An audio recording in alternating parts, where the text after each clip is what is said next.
Dobrý deň, vážení diváci. Dnes opäť uvádzame rubriku Kolotoč histórie. Polozabudnutá kapitola vo vývoji motocyklov Java sa nazývala Unifikovaná rada a začala sa písať v prvej polovici 60. rokov. Označovala sa skratkou UR za typovým číslom, v našom prípade 623 a 633. Obdobie jeho vzniku bolo poznačené mylným názorom centrálneho vedenia znárodneného priemyslu, že motocykle sú zastarané a budúcnosť patrí autám. V tejto situácii bola v Jave vypracovaná rozsiahla štúdia dizajnu, ktorej cieľom bolo vyvinúť nové originálne typy, ktoré by nahradili koncept kývačky, ktorý sa vyrábal od roku 1954. Základná myšlienka bola, že svet bude požadovať motorku, ktorá bude viac karosovaná.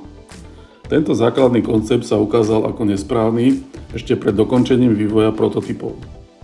Základom novej jednotnej série motocyklov Java bol chrbticový rám, typicky nepohyblivá maska svetlometu, ktorú používala aj MZ z východného Nemecka, ktorej výhoda bola, že svetlo svietilo tam, kam nejdete.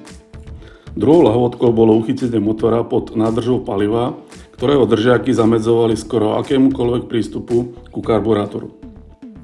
Snom všetkých veľkovýrobcov v obrovských počtoch je univerzálnosť základného výrobku, lebo to znižuje náklady.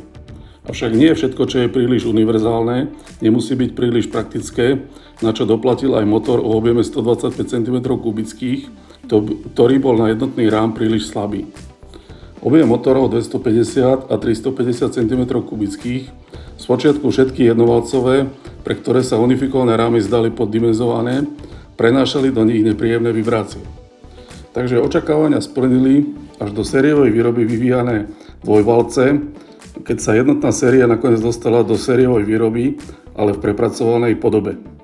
250 a 350 dostali dvojvalcové motory, líšiace sa len priemerom valcov a pracovným zdvihom.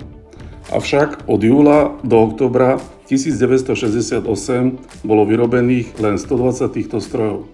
Boli označené ako Java 250 UR typ 623 a Java 350 UR typ 633. Vážení diváci, ak sa vám naše video páčilo, sledujte nás aj naďalej a dajte nám like.